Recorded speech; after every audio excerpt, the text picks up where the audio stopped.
in the Avu Observatory, written by H.G. Wells in 1895. The observatory at Avu in Borneo stands on a spur of a mountain. To the north rises the old crater, black at night against the unfathomable blue of the sky. From the little circular buildings with its mushroom dome, the slopes plunge steeply downwards into the black mysteries of the tropical forest beneath. The little house in which the observer and his assistant live is about 50 yards from the observatory, and beyond this are the huts of their native attendants. Thaddy, the chief observer, was down with a slight fever. His assistant, Woodhouse, paused for a moment in silent contemplation of the tropical night before commencing his solitary vigil. The night was very still. Now and then, voices and laughter came from the native huts, or the cry some strange animal was heard in the midst of the mystery of the black tangle beneath him. For to the naturalist, the virgin forest of Borneo are still a wonderful full of strange questions and half-suspected discoveries. Woodhouse carried a small lantern in his hand, and its yellow glow contrasted vividly with the infinite series of tints between lavender blue and black in which the landscape was painted. His hands and face were smeared with ointment against the attacks of mosquitoes. Even in these days of celestial photography, work done in a purely temporary erection and with only the most primitive appliances in addition to the telescope, still involves a very large amount of cramped and motionless watching. He sighed as he thought of the physical fatigues before him, stretched himself, and entered the observatory. The reader is probably familiar with the structure of an ordinary astronomical observatory. The building is usually cylindrical in shape, with a very light hemispherical roof capable of being turned round from the interior. The telescope is supported by the stone pillar in the center, and a clockwork arrangement compensates for the Earth's rotation and allows a star once found to be continuously observed. Besides this, there is a compact tracery of wheels and screws about the point of support, by which the astronomer adjusts it. There is, of course, a slit in the movable roof which follows the eye of the telescope in its survey of the heavens. The observer sits or lies on a sloping wooden arrangement, which can wheel to any part of the observatory as the position of the telescope may require. Within it is advisable to have things as dark as possible in order to enhance the brilliance of the stars observed. The lantern flared as Woodhouse entered the circular den, and the general darkness fled into black shadows behind the big machine, from which it presently seemed to creep back over the whole place again as the light waned. The slit was a profound transparent blue in which 6 stars shone with tropical brilliance, and their light lay, a pallid gleam, along the black tube of this instrument. Woodhouse shifted the roof and then proceeded to the telescope, turned one wheel and then another, their great cylinder slowly swinging into a new position. Then he glanced through the finder, the little companion telescope, moved the roof a little more and made some further adjustments and set the clockwork in motion. He took off his jacket, for the night was very hot, and pushed into a position of uncomfortable seat, to which he was condemned for the next 4 hours. Then, with a sigh, he resigned himself to his watch upon the mysteries of space.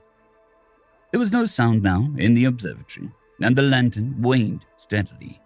Outside, there was the occasional cry of some animal in alarm or pain, or calling to its mate, and the intermittent sounds of the Malay and Dayak servants.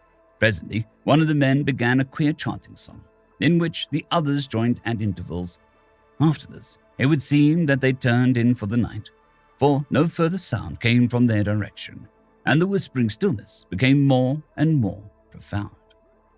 The clockwork ticked steadily. The shrill hum of a mosquito explored the place and grew shriller in indignation at Woodhouse's ointment. Then the lantern went out, and all the observatory was black. Woodhouse shifted in position presently, when the slow movement of the telescope had carried it beyond the limits of his comfort. He was watching a little group of stars in the Milky Way, in one of which his chief had seen or fancied a remarkable color variability. He was not part of the regular work for which the establishment existed, and for that reason, perhaps, Woodhouse was deeply interested. He must have forgotten things terrestrial. All his attention was concentrated upon the great blue circle of the telescope field. His circle powdered, so it seemed, with an immutable multitude of stars, and all luminous against the blackness of its setting. As he watched, he seemed to himself to become incorporeal, as if he too were floating in the ether of space. Infinitely remote was the faint red spot he now observed. Suddenly, the stars were blotted out. A flash of blackness passed, and they were visible again. "Queer," said Woodhouse. "Must have been a bird." The thing happened again, and immediately after the great tube shivered, as though it had been struck. Then the dome of the observatory resounded with a series of thundering blows. The stars seemed to sweep aside as the telescope, which had been undamped, swung around and away from the slit in the roof. "Great Scott!" cried Woodhouse. "What's this?" Some huge, vague black shape, with a flapping something like a wing, seemed to be struggling in the aperture of the roof. In another moment the slit was clear again, and the luminous haze of the Milky Way shone warm and bright.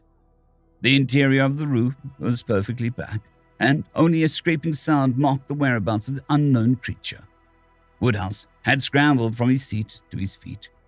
He was trembling violently and in perspiration with the suddenness of the occurrence. Was the thing, whatever it was, inside or out? It was big, whatever else it might be. Something shot across the skylight, and the telescope swayed. He started violently and put his arm up. It was in the observatory, then, with him. It was clinging to the roof, apparently.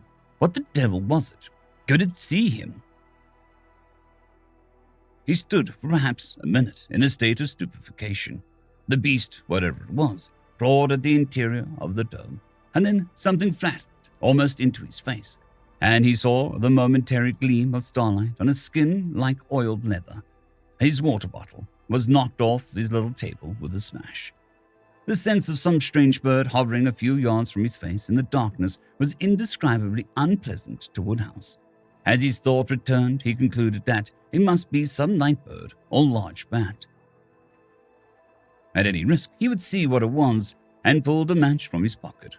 He tried to strike it on the telescope seat. There was a smoking streak of phosphorescent light. The match flared for a moment, and he saw a vast wing sweeping towards him, a gleam of grey-brown fur, and then he was struck in the face and the match knocked out of his hand. The blow was aimed at his temple, and the claw tore sideways down his cheek.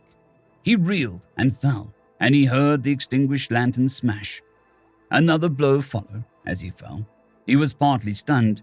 He felt his own warm blood stream out upon his face. Instinctively, he felt his eyes had been struck at, and, turning over on his face to protect them, tried to crawl under the protection of the telescope.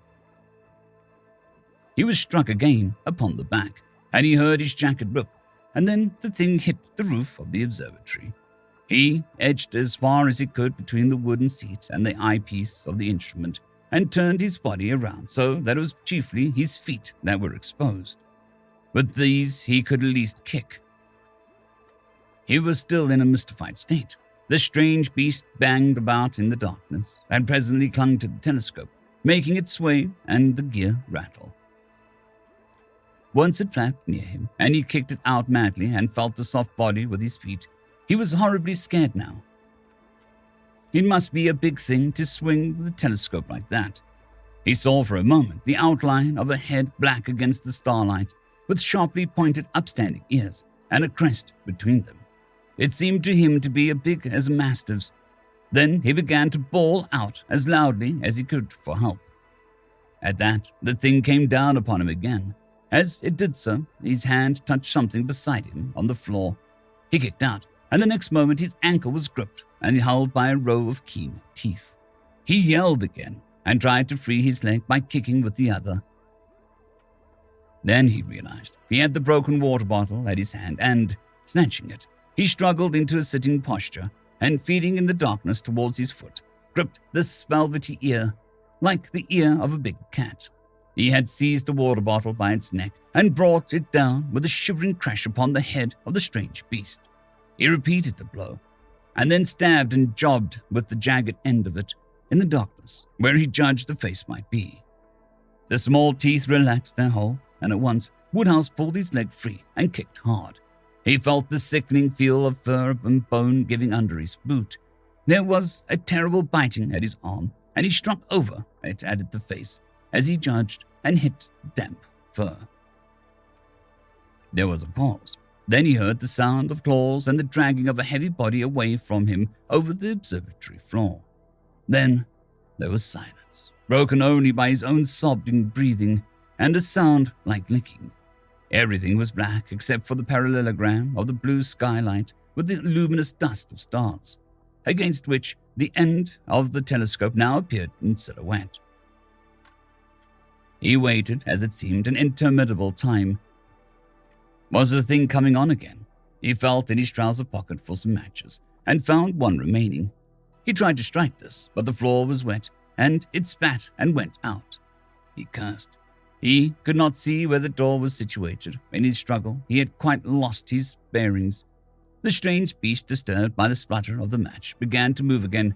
"Time!" called Woodhouse, with a sudden gleam of mirth.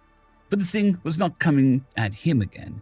He must have hurt it, he thought, with a broken bottle. He felt the dull pain in his ankle. Probably he was still bleeding there. He wondered if it would support him if he tried to stand. The night outside was very still. There was no sound of anyone moving. The sleepy fools had not heard the wings battering upon the dome, nor his shouts. It was no good wasting strength in shouting.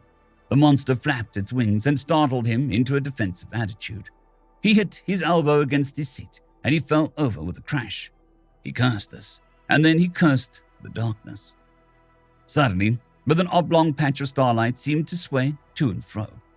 Was he going to faint? It would never do to faint. He clenched his fists and set his teeth to hold himself together. Where had the door got to? It occurred to him that he could get his bearings by the stars visible through the skylight. The patch of stars he saw was in Sagittarius and southeastward.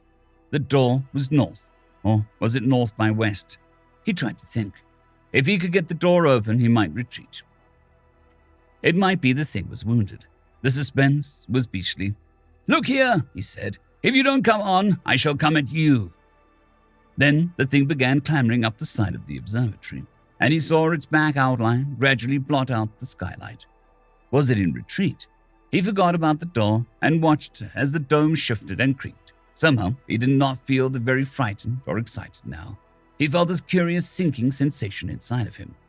The sharply defined patch of light with the black form moving across it seemed to be growing smaller and smaller. That was curious. He began to feel very thirsty, and yet he did not feel inclined to get anything to drink.